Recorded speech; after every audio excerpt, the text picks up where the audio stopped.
Boa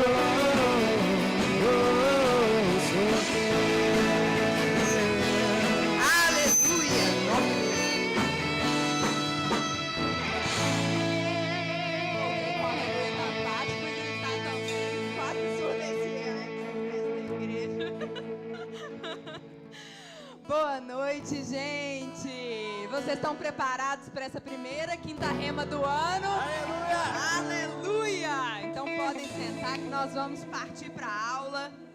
Muito obrigada, turma. Vamos que hoje eu quero falar várias coisas. Como, todo mundo já sabe, nessas quintas-feiras de janeiro, a gente vai trazer a cada dia um pedacinho de uma das aulas do Rema. E o Rema, como vocês viram naquele vídeo maravilhoso, é esse centro de treinamento bíblico fantástico que tem impactado a vida de tantos homens e mulheres. Mas por que o Rema impacta tanto a vida das pessoas? Porque a gente aprende no Rema a palavra de Deus. É exatamente o que o nome diz, né? Centro de treinamento bíblico. Então, aqui a gente aprende a Bíblia, aprende a verdade da palavra de Deus. A gente gosta de ver os textos, esmiuçar, pensar como que, estudar como que algumas palavras são no original. E eu queria, antes da gente começar, eu nem sei se foi divulgado qual que era a aula de hoje, não? Que ótimo. Já vou dizer qual que é a matéria, que eu vou trazer um pedacinho para vocês. Mas eu queria trazer um questionamento que talvez você já se questionou. Se você não se questionou, é um dos grandes questionamentos da humanidade. Você já parou para pensar por que nós existimos? Você já? Porque esse é uma grande questão que todos os seres humanos, ou a maioria dos seres humanos, tem para a vida. E um dos lugares que nós buscamos a resposta para isso é no nosso sistema de crença. Uma das grandes coisas que trazem as pessoas para tentar entender a Deus, buscar a Deus, é entender o próprio propósito da sua existência. Por que nós fomos criados? Por que existem seres humanos? Sabe, eu sou meio nerd.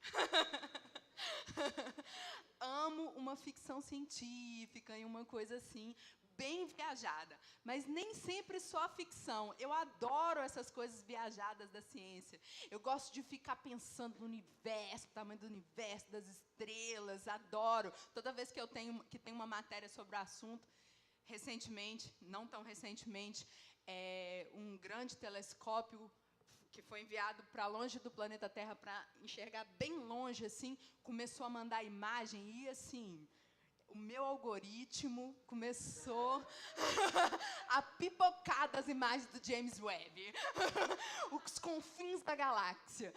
E eu acho que isso também traz para mim muito esse questionamento. Meu Deus, nesse universo tão gigantesco, tão maravilhoso e de um tamanho que o nosso cérebrozinho não consegue entender, somente a gente somos seres vivos complexos e pensantes. Aí você pode entrar para a ficção científica e dizer, e os ETs? Por quê?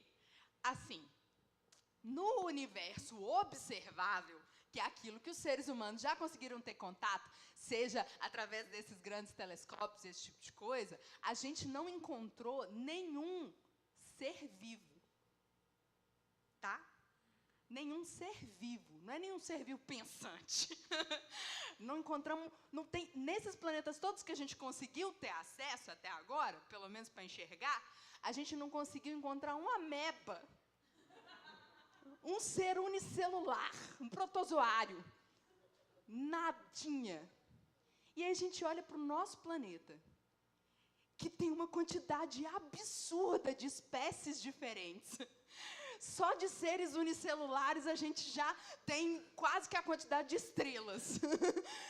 E complexidade de espécies e coisas diferentes, e ainda existe a humanidade, que somos extremamente especiais. Além de sermos muito especiais, simplesmente por existirmos, considerando o tamanho do universo e só a gente tem vida, nós somos a única vida pensante, capaz de questionar o motivo da própria existência.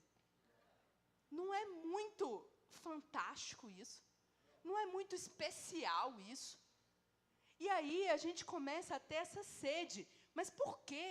O que há de tão especial? E por que eu sou tão especial? Por que nós fomos criados? E eu queria trazer, justamente, no assunto da matéria que nós vamos falar nessa noite, a resposta para essa pergunta. Porque, graças a Deus, nós somos cristãos. E o nosso sistema de crenças responde essa pergunta. Talvez não do jeito que você gostaria, mas existe uma resposta. Mas nós aqui estamos comprometidos com a verdade, não com o que você gostaria de ouvir. E a matéria que eu vim trazer uma aula demonstrativa aqui nessa noite se chama Vida de Louvor. E eu acho que só o nome da matéria é um grande spoiler sobre tudo que a matéria fala e sobre a resposta, justamente para essa grande pergunta: para que nós existimos? Por que nós fomos criados? E aí eu queria ler com você o principal texto base, de onde nós vemos falar muito sobre este assunto na Bíblia, mas a Bíblia inteira fala sobre isso. Na matéria, eu, obviamente, não vou ter tempo para entrar na matéria toda, mas nessa matéria a gente aprende sobre como era o sistema de louvor e adoração na antiga aliança, e como que isso mudou, e como que é na nova aliança. Mas vamos focar em Efésios 1, a partir do versículo 3, para a gente finalmente conseguir responder uma das questões que a filosofia insiste em continuar perguntando.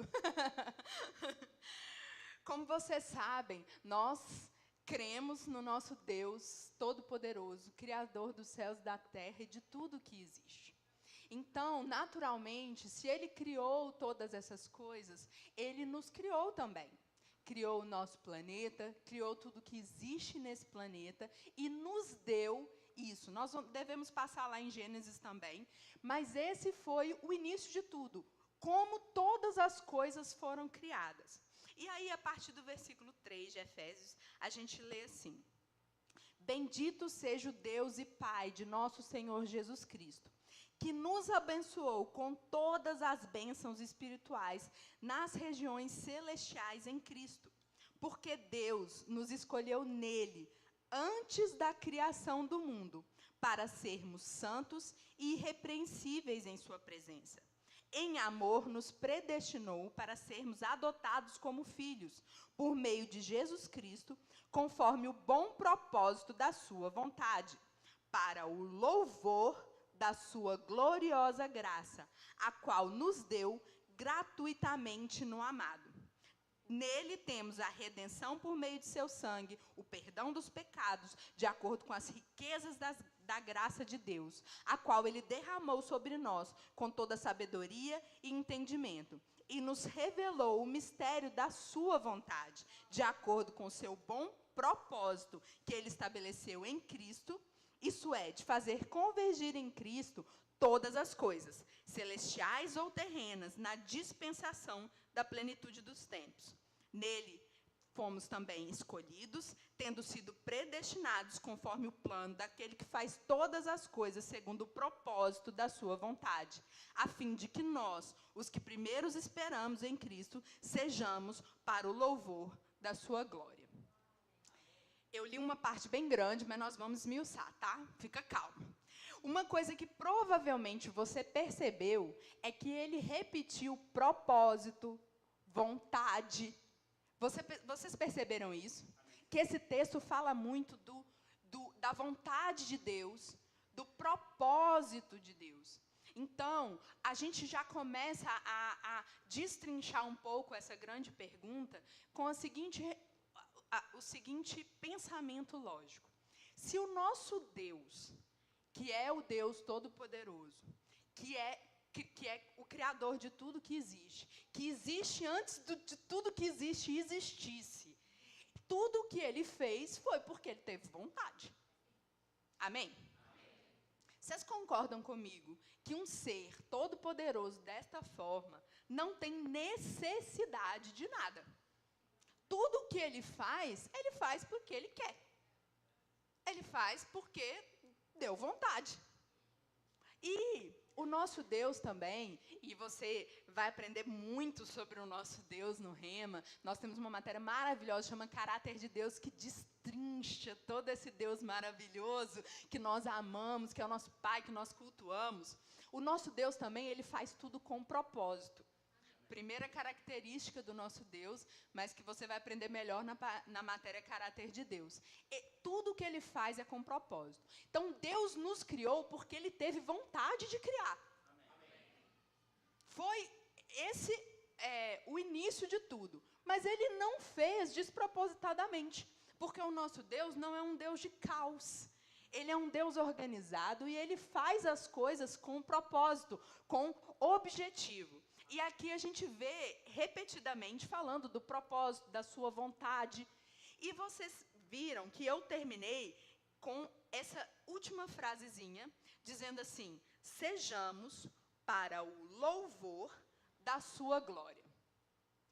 Bom, ele começa também, lá no início, no versículo 4, ele disse: porque Deus nos escolheu nele, antes da criação do mundo. Isso já faz referência com o propósito de por que Ele nos criou. Qual o propósito que nós... Se é de antes da criação do mundo, é um propósito pelo qual Ele nos criou. Amém? E qual é esse propósito? Para que sejamos para o louvor da sua glória. É isso que esse texto está falando. Lá no versículo 6 ele fala, para o louvor da sua gloriosa graça. Ele repete isso 2 vezes só nesse trecho aqui que eu te falei. Aí você deve estar pensando, misericórdia. Bem que a Natália falou que eu não ia gostar da resposta. Eu vivo para o louvor de Deus? Então quer dizer que eu vivo para ficar cantando para Deus? Né? O motivo pelo qual Deus me criou foi para ficar lá, santo, santo, santo. Será que é isso mesmo que aqui está dizendo? Bom, em primeiro lugar, eu gostaria de desmistificar o que é louvor. Porque isso é uma coisa chave, já que o motivo pelo qual, o propósito que o Senhor nos criou foi para o louvor da glória dEle, então é importantíssimo que a gente entenda o que é louvor. Tradicionalmente, a gente chama esse período de música de louvor, o período de louvor, né? E a gente chama também música gospel de louvor. Ah, eu coloquei uns louvor para ouvir lá em casa. E não chega a estar errado, mas é uma forma muito simplista de entender a palavra louvor. Essa palavra louvor, eu não vou trazer aqui para você todas as palavras, mas na matéria completa que você vai ter no Rema, a gente apresenta as palavras. Ela foi traduzida como louvor na Bíblia. Várias palavras foram traduzidas como louvor. Porque vocês sabem, né, gente? A Bíblia não foi escrita em português. Parte da Bíblia foi escrita em hebraico, parte da Bíblia foi escrita em grego, e tem uns pedacinhos aí de outras línguas ainda ali no meio. Mas a maior parte é hebraico ou grego, ou seja, nenhum dos dois é português. Então, o que os tradutores fazem é pegar o texto, eles entendem de hebraico ou de grego, e tentarem transmitir na nossa linguagem o que o autor está tentando dizer. E várias palavras, não apenas uma, foi traduzida como louvor. Mas, Se a gente pegar assim num apanhado, a palavra louvor, ela transmite mais ou menos a ideia de elogiar. Louvor quer dizer ressaltar. Essa palavra louvor, muitas vezes, ela tem um caráter de discurso, ou seja, uma fala, um pensamento construído. Então, a palavra louvor, ela é, na verdade, eu acho que das traduções que talvez vai simplificar para a gente continuar a nossa instrução aqui nessa noite, a palavra louvor, a gente pode chamar ela de elogio. Então, louvor não é cantar. Louvor é elogiar, é ressaltar. E aí, se a gente vive para o louvor da sua glória, sua de quem, gente? Do Deus, aquele que faz tudo conforme a sua vontade, o seu bom propósito. A glória, o louvor da glória, da sua glória. Então, da glória de Deus. Pronto. Então, se a gente entendeu que louvor, na verdade, não é música, glória a Deus. Porque, assim, imagina se vocês são como eu, que não tem tino para cantar, não sabe tocar um instrumento e você foi criado para louvar. Né? Ainda bem que a gente não precisa ter dom musical. Eu, por exemplo, gasto todo o meu esforço para conseguir bater palma no ritmo. Eu ia ficar sem propósito nessa vida. Eu ia ter nascido com defeito. Mas se é elogiar, isso eu consigo fazer. Amém? Então, quando a gente está aqui no nosso momento, que nós chamamos de momento de louvor, presta atenção que todas as coisas que nós cantamos nas músicas são palavras que reforçam a palavra de Deus. Palavras que nos inspiram a elogiar o nosso Deus, que nos inspiram sobre toda a glória dEle, todas as ações que Ele faz. Então, um momento de música aqui é também um momento de louvor. Mas eu gostaria de aprofundar um pouco mais nesse conceito de louvor. Mas antes disso, voltando um pouquinho. Já que a gente nasceu para o louvor da glória de Deus, vocês sabem o que é glória? Porque tem isso também. É para o louvor da glória dele, não é só para o louvor dele. E o que é a glória de Deus? O que essa palavra glória significa? Porque a gente ouve muito falar glória, mas não sei se a gente entende o que a gente está querendo dizer. Por exemplo, eu me lembro que quando eu aprendi o crentez, né, quando eu me converti, o povo ficava, aleluia, aleluia. Eu não sabia o que essa palavra significava, mas eu repetia, aleluia, glória a Deus. Mas às vezes a gente fala esses negócios, mas a gente não sabe a essência da palavra. A palavra aleluia, ela quer dizer louvado seja. Você sabia disso? Então, quando você está gritando aleluia, você está dizendo, Senhor, seja louvado. E quando você está glorificando a Deus, a palavra glória, a raiz dela, ela tem uma raiz de brilho. Entendeu? Então, por exemplo, é a glória do sol, a glória das estrelas, é a intensidade, o brilho das estrelas, o brilho do sol. Essa é a raiz dessa palavra. Mas ela, quando ela é usada para se falar da glória de Deus, ela está falando desses grandes atributos maravilhosos do nosso Deus.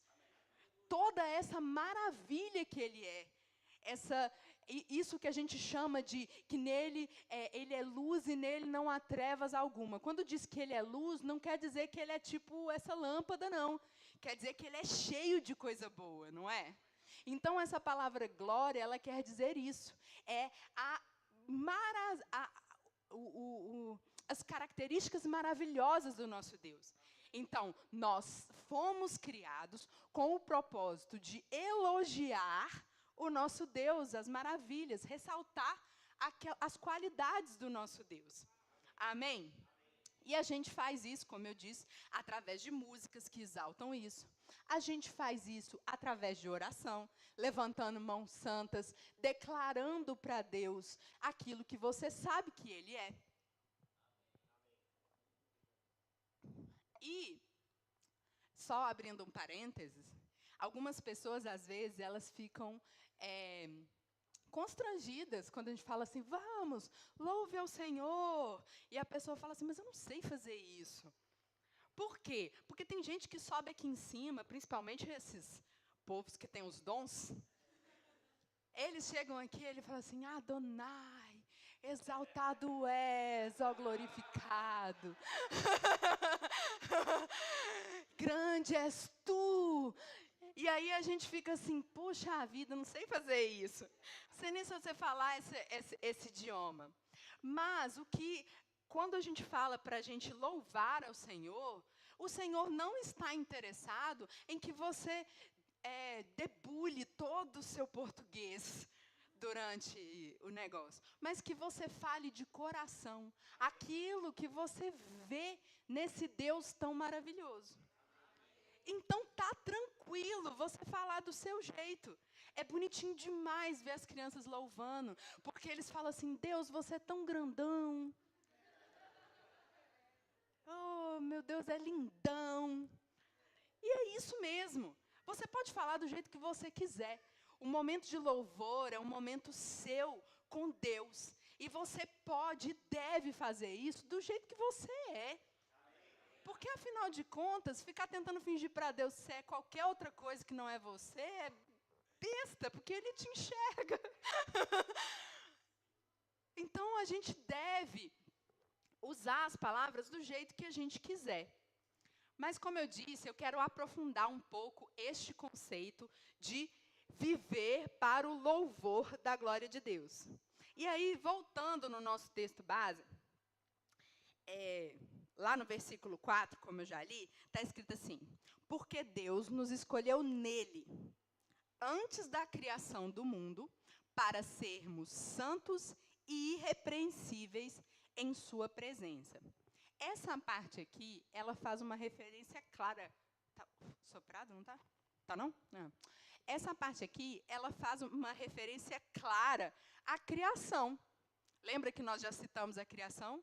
Lá em Gênesis, no capítulo 1, no versículo 26, que fala sobre a criação do homem, e aí eu gostaria que a gente fosse lá junto rapidinho, só para a gente ver um detalhe. Gênesis 1, 26, que conta, como vocês sabem, o livro de Gênesis, ele conta o princípio, a criação de todas as coisas. É um poema que traz os princípios básicos de como foi que o Senhor organizou todas as coisas. E, a partir do versículo 26, ele fala justamente sobre a criação da humanidade. E diz assim, então disse Deus, façamos o homem à nossa imagem, conforme a nossa semelhança. Domine ele sobre os peixes do mar, sobre as aves do céu, sobre os grandes animais de toda a terra e sobre todos os pequenos animais que se movem rente ao chão. Criou Deus o homem à sua imagem, a imagem de Deus o criou, homem e mulher os criou. Deus os abençoou e lhes disse, sejam férteis, multipliquem-se, encham e subjuguem a terra. Dominem sobre os peixes do mar, sobre as aves do céu e sobre todos os animais que se movem pela terra. Disse Deus, eis que dou a vocês todas as plantas que nascem, toda a terra e produzem sementes, e todas as árvores que dão fruto com sementes. Elas servirão de alimento para vocês. Eu dou todos os vegetais como alimento e tudo que tem em si fôlego de vida. A todos os grandes animais da terra, a todas as aves do céu e a todas as criaturas que se movem rente ao chão. E assim foi. Veja que aqui a gente descreve o Senhor criando o homem e descreve o que foi a primeira coisa que o Senhor fez. A primeira coisa que o Senhor fez foi dar ao homem todo este planeta. Para que o homem faça o quê? Para que o homem subjugue e domine sobre o planeta. E ele começa dizendo, façamos o homem à nossa imagem, conforme a nossa semelhança. Ou seja, o homem foi criado para ser semelhante a Deus. E já na primeira tarefa que ele entrega para o homem, ele já dá algo de governo. Amém? Ele cria o homem como Deus. O que quer dizer a imagem e semelhança de Deus? Quer dizer que Deus é louro, nós somos louro? Ele é moreno, nós é moreno? Não é. Claramente, porque nós somos diferentes.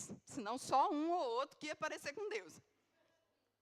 A imagem e semelhança quer dizer que Ele nos fez para sermos semelhantes a Ele.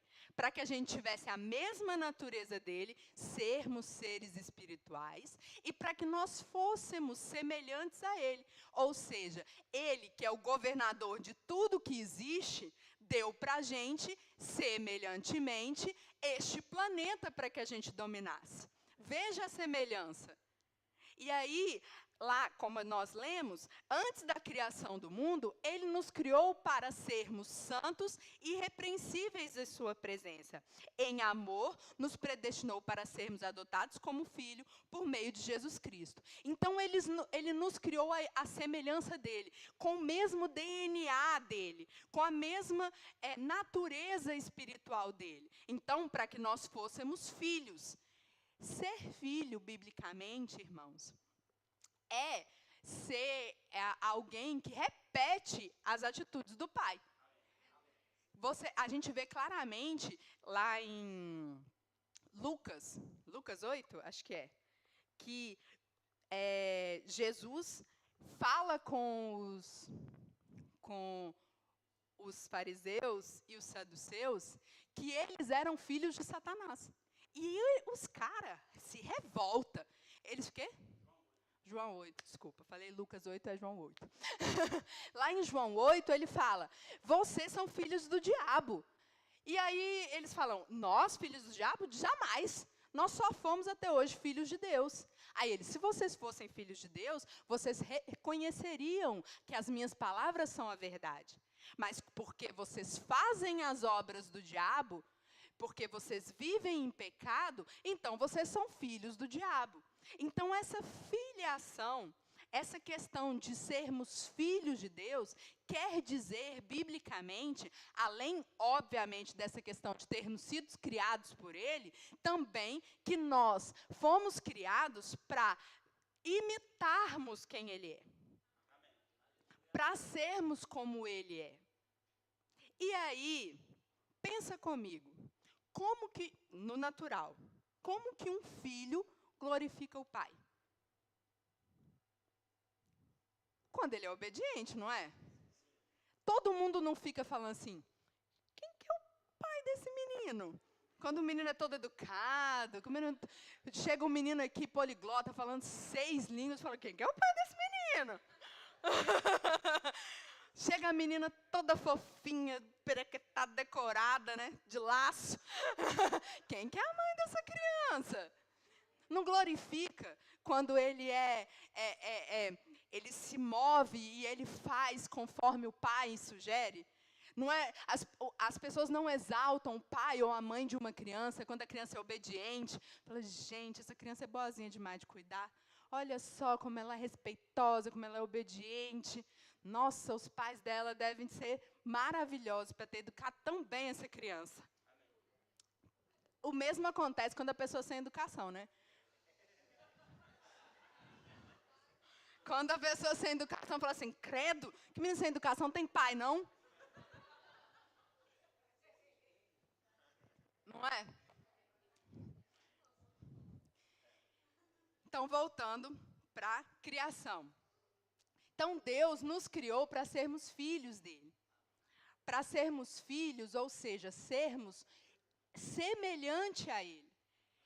E aí, eu pergunto para vocês, como que nós podemos glorificar a Deus, além, né, louvar a glória de Deus, além das palavras? Diante deste questionamento que eu acabei de apresentar. Bom, a principal e mais importante forma em que nós glorificamos a Deus, nós vivemos verdadeiramente o propósito pelo qual Deus nos criou, é seguindo e sendo inspirado pelo nosso Pai. Então, a verdadeira vida de louvor, a verdadeira vida de adoração e louvar ao Senhor é quando você repete os passos do seu pai. Como um filho educadinho, bem criado, você recebe todas as instruções divinas que seu pai te dá. Todas aquelas, tudo aquilo que você vê o pai fazendo, você faz. Isso te lembra alguma passagem? Lá em João 14, Jesus nos fala que, quando Filipe vira e fala assim, mostra-nos o Pai, e isso nos basta. E ele fala assim, poxa Filipe, eu já tenho andado tanto tempo com você, será que você não me tem visto? Porque quem me vê, vê o Pai. E nessa mesma passagem, e aí, eu quero que vocês abram comigo, João 14, a partir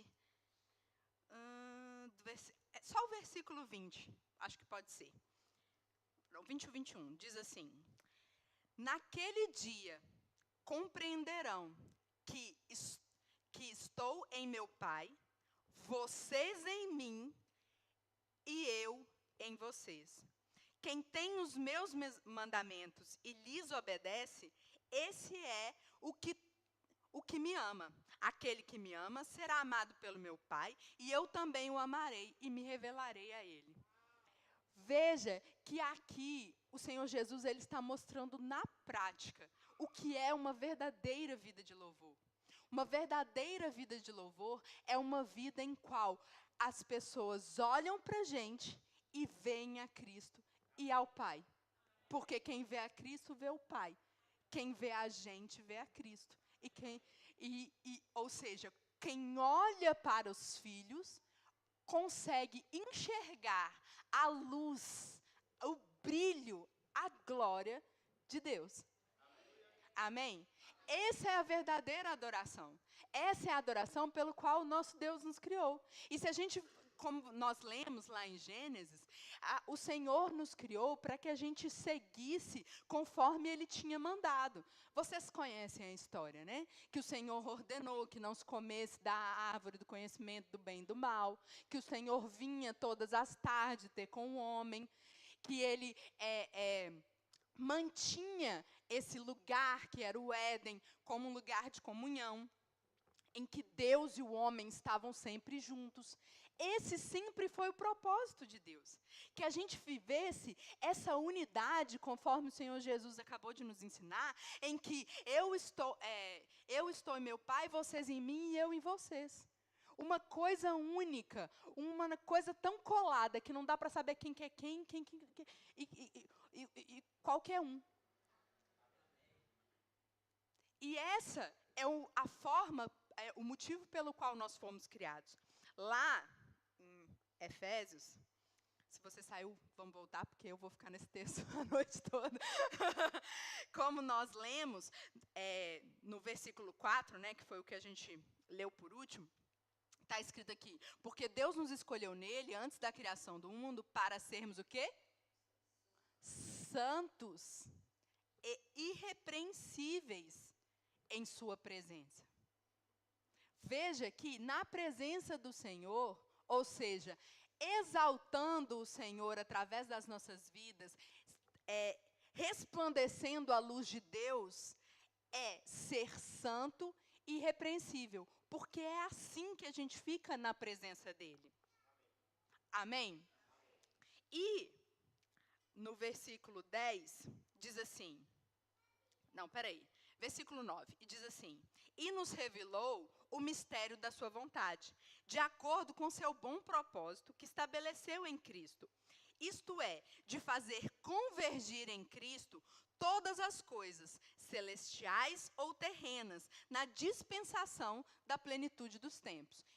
Veja que esse pedacinho aqui está falando exatamente a mesma coisa que João 14, não está não? convergir em Cristo, ou seja, em Cristo juntou o quê? As coisas celestiais e as coisas terrenas, nós e a Trindade. Na dispensação da plenitude dos tempos. A dispensação da plenitude dos tempos foi quando o Senhor Jesus veio. Então, a obra de Cristo, o Evangelho, o momento no qual nós entramos de volta para a família de Cristo, foi nesse momento em que nós voltamos para essa posição original. A posição de comunhão com o Senhor, conforme Adão vivia, a posição de domínio sobre a terra, conforme Adão vivia. Isso aconteceu na obra de Cristo. E por que eu estou ressaltando isso? Porque todo mundo, né, se a humanidade foi criada para o louvor da glória de Deus, a humanidade tem sido eficiente em ser louvor da glória de Deus? Claramente não. Por que a humanidade não tem sido louvor da glória de Deus? Porque as pessoas passaram a,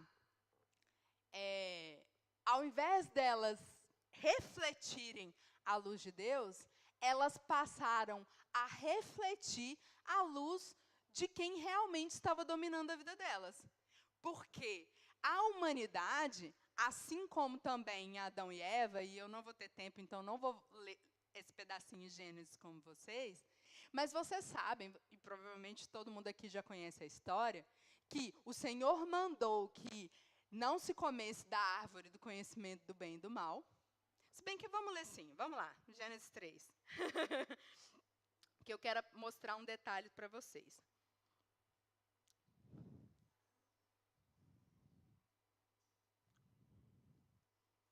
Gênesis 3.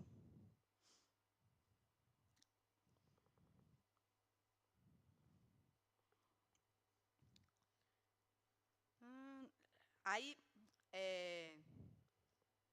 Satanás vai conversar com a mulher e ele diz assim, respondeu a mulher, podemos comer do fruto das árvores do jardim. Versículo 2 está dizendo isso. Não comam do fruto da árvore que está no meio do jardim, nem toquem nele, do contrário, vocês morrerão. E aí, o que Satanás fala?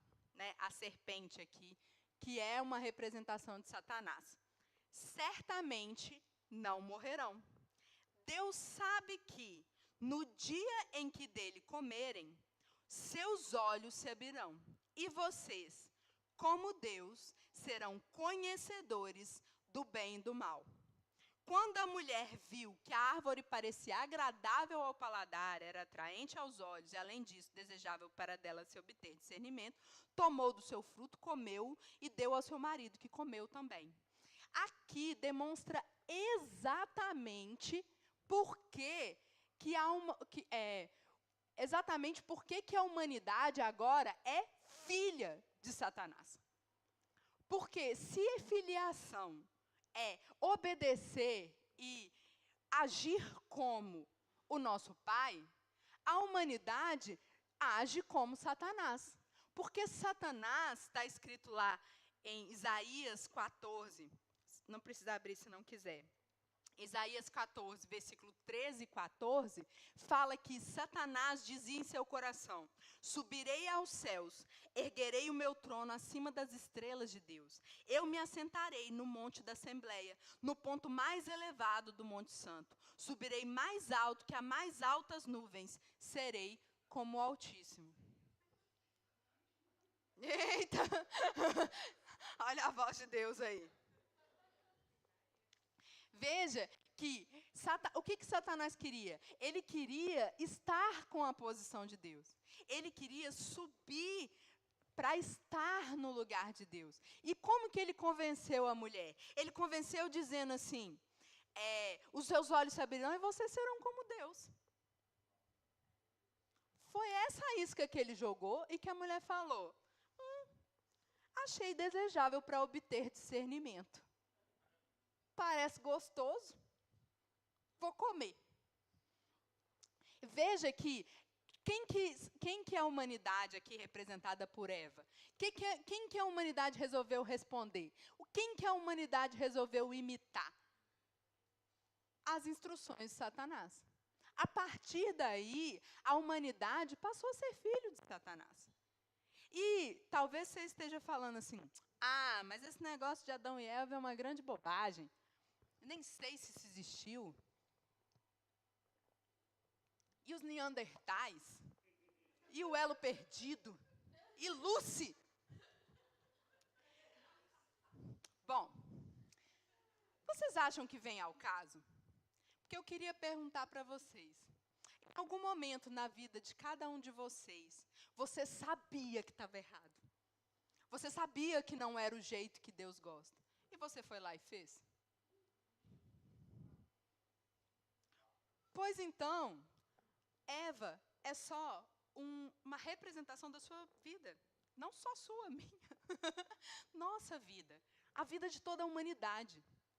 Toda a humanidade escolheu isso. A humanidade está pervertida porque ela escolheu viver uma vida da qual Deus não se agrada. E quanto mais a humanidade se alimenta de Satanás, menos ela consegue reconhecer o verdadeiro brilho da luz, que é o nosso Deus. Este caminho, ele foi completamente perdido, até a dispensação dos tempos, que é o que nós acabamos de ler aqui em Efésios. Até a dispensação dos tempos, era realmente impossível que a gente vivesse para a glória de Deus. Não tinha como, a gente não tinha referência para poder copiar. Como é que a gente ia ver a Deus se a gente não tinha, como o Senhor Jesus falou assim, se você me vê, você vê o Pai. Não teria como a gente ver o Pai sem que o próprio Senhor Jesus nos mostrasse quem o Pai é. E é por isso que a nossa vida de louvor é restaurada na obra de Cristo.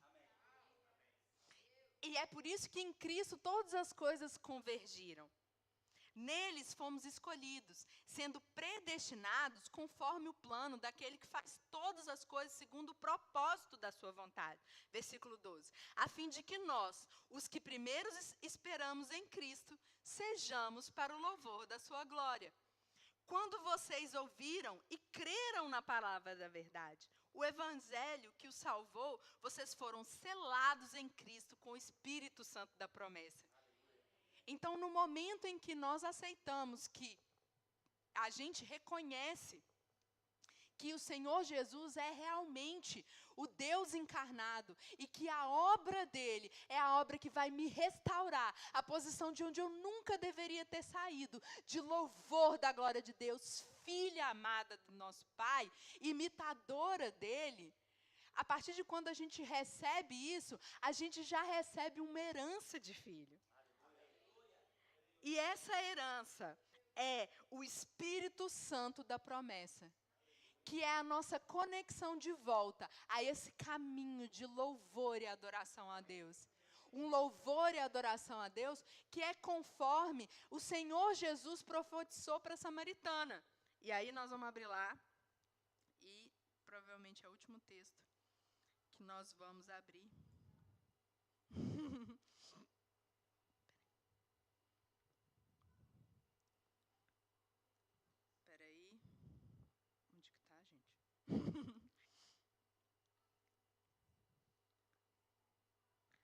João 4, a partir do versículo 20.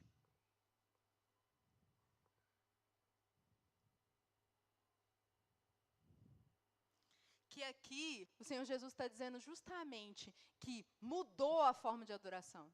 Que existia uma forma de adoração para a antiga aliança, mas que nele agora a gente tem uma nova adoração. Porque a mulher samaritana pergunta para ele, como que a gente deve adorar? E aí ele diz assim, nossos antepassados adoraram neste monte, mas vocês, judeus, dizem que Jerusalém é o lugar onde se deve adorar. Jesus declarou, creia em mim, mulher, está próxima a hora em que vocês não adorarão o Pai, nem neste monte, nem em Jerusalém. Vocês, samaritanos, adoram o que não conhecem. Nós adoramos o que conhecemos, pois a salvação veio dos judeus. No entanto, está chegando a hora, e de fato já chegou, em que os verdadeiros adoradores adorarão o Pai em espírito e em verdade. Estes são os adoradores que o Pai procura. E aí você vê que ele está falando no momento em que isso está acontecendo. Que ele fala assim, está chegando a hora. De fato já chegou, porque a hora era ele. Era ele fazendo essa mudança, era ele trocando e entregando agora essa restauração do jeito de adoração que o Pai sempre procurou, como ele disse. São esses adoradores que o Pai procura. Que tipo de adoradores? Os adoradores que adoram em espírito e em verdade. É impossível você adorar em espírito se você não tiver recebido esse espírito da promessa. Então, nós adoramos em espírito, ou seja, uma vez que nós recebemos o espírito da promessa, nós voltamos para a nossa situação de semelhança de Deus. Porque Deus é espírito e nós somos espírito agora. Uma vez com o espírito da promessa. E nós adoramos ele com essa conexão divina que agora nós temos com o nosso espírito recriado. E em verdade. O que quer dizer em verdade? Em verdade, quer dizer que não é só com palavra da boca para fora. Não é uma coisa que você pode dizer aqui, sair lá e fazer outra coisa. Verdade é a verdade da sua vida. A minha verdade é que o Espírito Santo habita dentro de mim. A minha verdade é que eu sou filha de Deus, filha amada, que imita o meu Pai, que obedece o meu Pai. Esses são os verdadeiros adoradores. Adoradores que vivem uma vida santa e irrepreensível e que vivem cada detalhe da vida dele transmitindo, representando a luz em todo lugar que vai. Então, quando a gente estuda sobre a verdadeira vida de louvor, a gente vai estudar sobre comportamento. A gente vai estudar sobre atitude, propósito. Porque se o nosso propósito é o louvor da glória de Deus, então a gente buscar o propósito, a gente buscar o nosso chamado, a gente se encontrar dentro do corpo de Cristo, é algo que é necessário para a gente glorificar a Deus. A gente aprende que a gente não precisa, que a gente não pode glorificar a Deus, levantar as nossas mãos santas, ajoelhar na igreja e sair lá fora e agir com o comportamento de quem é filho do diabo. A gente começa a perceber que o Senhor, Ele não está interessado que a gente fique aqui cantando Santo, Santo, Santo. Ele quer que a nossa vida, que as nossas palavras, que as nossas atitudes digam Santo, Santo, Santo. E como sobrou tempo, vamos abrir lá em Hebreus 13. Que é o versículo que Jana abriu aqui para a gente. Hebreus 13, 15. Que diz assim, por meio de Jesus, portanto, ofereçamos continuamente a Deus um sacrifício de louvor, que é fruto de lábios que confessam o seu nome. Veja que nesse versículo, ele demonstra exatamente isso que eu estou falando nessa noite. Que a gente deve oferecer continuamente. É uma coisa contínua. Não é algo que para, não é algo pontual, não é um momento de 30 minutos antes da palavra no culto. É algo contínuo, mas é algo que é um sacrifício de louvor. E essa é uma parte que também essa matéria fala de forma maravilhosa. A gente aprende sobre os sacrifícios na Antiga Aliança, porque, caso vocês não saibam, o culto judaico fala sobre sacrifícios de animais, mas ele era apenas uma representação de que coisas precisam morrer para que a gente realmente vive uma vida santa. A gente precisa matar o nosso velho homem. A gente precisa matar a nossa vida de pecado. Sacrificar aquelas coisas que a nossa carne quer, que é diferente do que da luz que realmente habita dentro de nós. Esse é um sacrifício que é o sacrifício bíblico. Se alguém algum dia te falou que a vida cristã é fácil,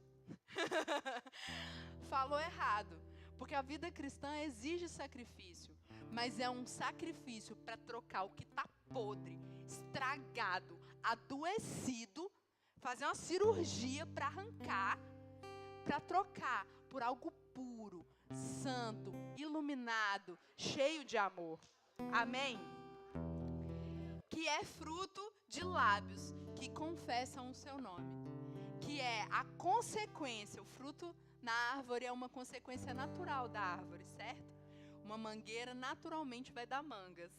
Então, o fruto de lábios que confessam o nome de Jesus é uma vida de sacrifícios de louvor.